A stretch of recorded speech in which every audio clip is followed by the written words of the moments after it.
blue for me and you. And I think to myself, what a wonderful world.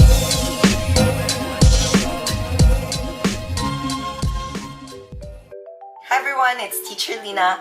Today I'm going to be doing a vlog, I have made a new vlog segment that I really have wanting to be doing for you guys, not just dancers but also non-dancers. It is my Ballet is Cool segment, or my Ballet is for everyone. I'm not sure what to name it yet. You guys decide. Ballet is cool or Ballet is for everyone. If you have some ideas, let me know in the comment section.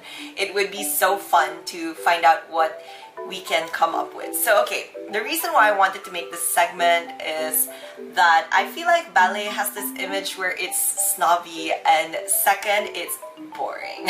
And I know that because, you know, like my friends would often say, oh, you're ballerina, or maybe like, I don't like ballet, I'm sure you get this because it's like this and like that. And I think they are right in some way, because I do feel like even as a dancer, sometimes ballet is snobby and sometimes ballet could be boring. But I want to show you guys, or educate you guys, the right word, educate you guys to enjoying and maybe learning more about ballets. I'm going to be doing this segment for everyone, so I mean everyone, not just dancers is what I mean, so that we can all appreciate ballet and appreciate dance, and you can also learn more about how you watch ballets and how things are done and how pointe shoes are made, or how this and that is done. Okay, anyway, enough introduction here. I'm going to get straight to the point. Today we're going to do common questions on Google about pointe shoes, and I'm going to do them one by one for everyone. So we'll get through the pointe shoes, and I have pointe shoes with me so that I can share with you guys like things about pointe shoes. So pointe shoes are the things that we stand on our toes on. So we don't use normal shoes like everyone thinks. Maybe we do, not everyone. There's some people who actually ask me how I stand on my toes, and we do use shoes like these. These are special shoes, yeah. So they were created, but you know, long before this happened, like in the past, way in the past, they were actually standing on satin-like shoes.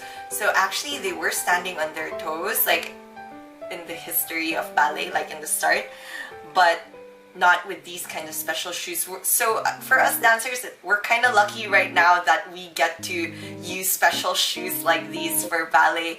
But yeah, anyway, enough of my introduction. We're gonna answer Google questions now. So common questions on pointe shoes. So we asked our pointe shoes, and we're going to answer most of them. So our first question, or the first question here says, are pointe shoes dangerous? I think that they are not dangerous as long as you know how to use them. We don't just wear pointe shoes like right off the bat when we, you know, like when we start dancing. Of course, it takes years of training. Personally, as a teacher, I always say you have to have been dancing at least 2 to 3 years until you can get on pointe shoes. But that doesn't say that you can use them after 2 or 3 years. There is an age to it. So 2 or 3 years of consistent dancing, and then you can wear your pointe shoes. But again, there is a certain age that they allow kids to wear pointe shoes. It used to be 10 years old, they would say 10, and I've heard a lot of the teachers kind of brag like, oh, I went on 9 and I was fine. I don't think that's right to say either, because you know, when you're young, your muscles are still developing and your bones are still really soft. So we don't give like pointe shoes like to just anyone. They're earned. So pointe shoes are not worn, they're earned. So this is why a lot of dancers have issues with those models, like for example, like the Kendall Jenner issue, and like all the other models who just try on pointe shoes without thinking.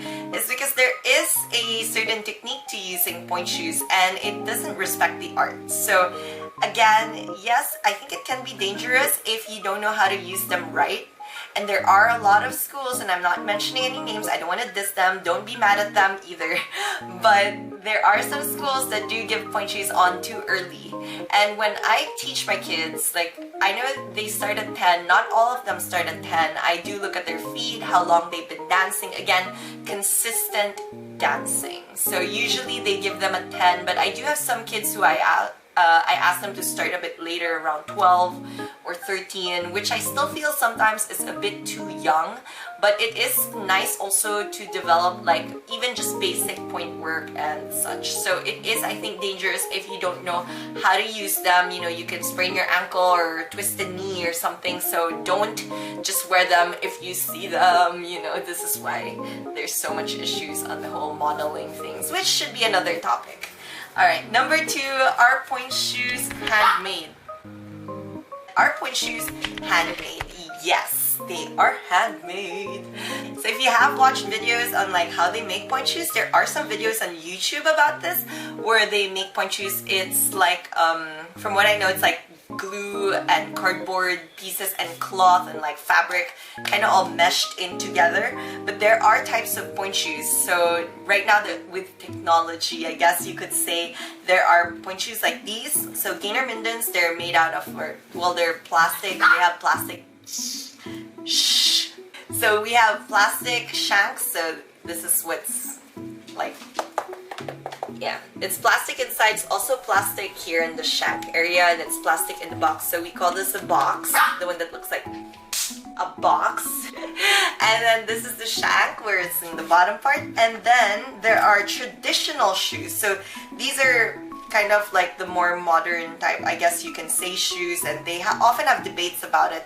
But we have the traditional types, which a lot of dancers still use, are made out of the cotton burlap. They're, well, mine are, oh, okay, they broke. But mine are really soft already. I mean, these are dead shoes. So, I mean, I guess we can open them or something like this. Yeah, so you can see like the inside, it's like soft already, and it's made out of satin around it, and it is like cardboard because you can see it's already soft. Like, can you see that? That's a dead shoe, guys. So that's how we can tell usually when our shoes are dead, when they're kind of soft and like this. So yes, they are handmade, especially the traditional shoes. Some maker makes them, craftsman makes them. It's beautiful. You should go check out the video if you have not. Okay, so our third question is, are pointe shoes, okay, now he wants to know. Are pointe shoes painful? That's a good question. In the start, I would say there is a degree of pain that comes with wearing something new, but you shouldn't feel an unbearable pain. So when I started, actually, I don't feel like I felt a lot of pain. But as I'm dancing, I'm pretty sure my muscles are, you know, because dancers do dance on them all day. I think eventually you get used to it. It's not pain anymore. It's more of just, it's not painful really. It's more of just, you're used to standing on your toes, and well, you have your pointe shoe, and we do wear these things called toe pads. So for myself, I wear these toe pads. So we wear them inside. So they're like protectors. There are different types of toe pads, well, which I can get to in another video, but we wear these kind of protectors where we put in our shoe. And I wrap my toes individually and put Cool Fever on them. You guys know Cool Fever? It's the thing you put on your head. So I put that on my toes because it makes it really squishy, and I like the feeling of it. And especially if I have a blister, I put that on, and then I put in my shoes. So different ways, different dancers again. So I guess they are painful if you don't know how to take care of your toes. There is a way to take care of your feet and your toes. Okay. Next question, are pointe shoes made of wood? No. Okay. And you know, I made this mistake before in the past video. If you guys watch some of my old videos, I said that. I can't believe I said that when I know it's not made of wood, guys. But it's not made of wood. So it's cardboard burlap, kind of just above each other like this. So there, it's not made of wood. Alright, or metal, because I have gotten people asking me if they're made of metal. We cannot jump or turn if they are made of metal. So no, they're not made of metal or wood. Okay, are pointe shoes bad for your feet? You know what? I would say, let's see. I've been dancing on pointe shoes since I was, hold on. Since I was maybe 10 or so. I mean, I don't dance as much right now, but I could say pointe shoes, my two toes are now dead. I don't know if they're bad for your feet. I mean, there's a lot of debate about it. I'm pretty sure standing like this for a long time might do some bad to your feet, but I don't think that they're going to deform your feet because I can still walk. So I don't know how to answer this question, but I guess they are and they aren't. Let's just be political here. Alright, so the next question. Are pointe shoes supposed to hurt? Again, I answered this earlier. I don't think they're supposed to hurt like crazy. You know I'm not a teacher like this, but I do hear some teachers who still say don't use toe pads, or you're not allowed to use toe pads, you're not allowed to do this, you're not allowed to do that. There's so much new technology, I think, that helps you deal with the pain that comes with pointe shoes, especially when you're early on starting. So I do not think that they should hurt. So, yeah, just to share with you guys. Alright, so are pointe shoes expensive? Yes. Oh my goodness, they're super expensive. A pair would cost about $100 US. Depends. Okay, it depends on the type of shoe you're buying. There are cheap shoes, but I would say about 40 to 100 US. And maybe when there's a sale, you get each pair at like $30, but that's quite rare. Often when you're custom made, they get really expensive. They get pretty pricey, and especially for these, like I use Freeds, and my Freeds probably only last me about 3 weeks. So I do have to buy a new pair of shoes every 3 weeks, and I think that's pretty pricey. But what's amazing about this new one though, the one that's the Gainer Minden shoes that the dancers kind of debate about if they're good or if they're not good because they're made out of plastic, they last me a really long time. So this one's been with me since December, and it's now August. So usually we're in the pandemic, so I'm not really using it, but it does last a longer time than compared to the traditional made shoes. So we have that, traditional made shoes. Alright, so our next question is, are pointe shoes, or our 8th question is, are pointe shoes recyclable? Honestly, I don't know, but there is a recycling drive. I think like there's this one company that collects pointe shoes, and you can just send them pointe shoes, and I think they're gonna make it a bracelet for you. I guess for me, I never throw away my pointe shoes, so I do have like just a huge box of pointe shoes in my closet, and it's just there. So no, they are not recyclable, unfortunately, but there are times that when your shoe, not my Freeds, but I do have some shoes like my Grishkos, so they last a really long time, and then they kind of die, and then they can get revived. So pointe shoes also come back to life, so it's kind of like, you can use them again for a while. Or there are times that you can remove the inside or the inside shank of the shoe, and you can wear them and they become ballet shoes. So I think that's a good way to recycle your pointe shoes, like a good use for your old pointe shoes. I should make a video about like recycling pointe shoes. If you guys have some ideas also, you guys should put them down below in the comment section. So yeah. Okay, and our 9th question is, are pointe shoes hard to use? Yes, I think so. Especially if you don't have the right technique, I think they are hard to use. So it's really important to get a good teacher and good training so that you don't have a hard time going on your pointe shoes. Number 2, you need that good teacher so that she or he can teach you the proper use of pointe shoes and you don't have a hard time. So those are the best tips I can give everyone, or you, especially if you're dancers. And if you're non-dancers, yes, they are pretty hard to use, especially we need to roll through our feet, and there is a technique on how to get on your feet, how to get over your box, so we can talk about that maybe like in another segment, or if you have other questions you can just write them down below. And lastly, and our last question is, are pointe shoes supposed to be tight? I'm assuming dancers ask this, but are pointe shoes supposed to be tight? I don't think they're supposed to be like painfully tight, but I do believe that they should be snug. I like to feel the floor. As a dancer, it's good to feel the floor. That's why I love sometimes wearing a lighter toe pad, and this is why I like my toe pads. Is it's not like those jelly ones that are super thick and you don't feel the floor.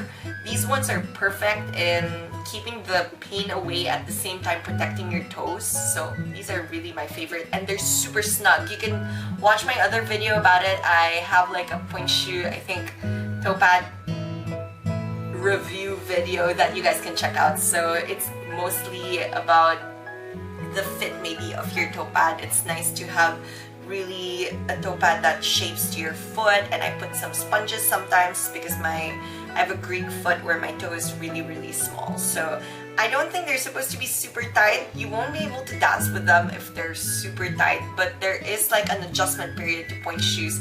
So I think just wear what you feel is best for you and you feel works for you the best. Function over the look. Oh, I can't believe I'm saying this. Of course, it's nice to have the look of your shoe, but sometimes you do get a shoe that looks nice on your foot but doesn't function well for you. And then you do have a shoe that functions well for you but doesn't look as nice, but functions really well for you. So that's a really hard maybe debate for dancers. I would still go over the function, because if it just looks nice, then it's just gonna be a display, you know. So there. Anyway, so those are the questions that I wanted to answer today about pointe shoes.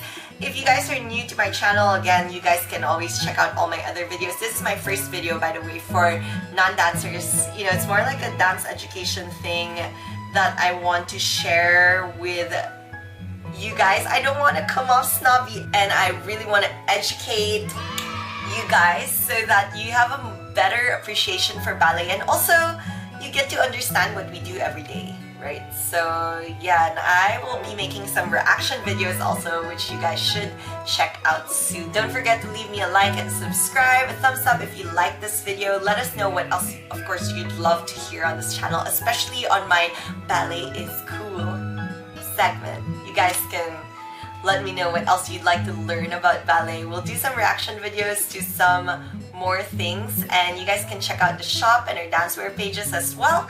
And I hope you enjoyed. Much love. Bye.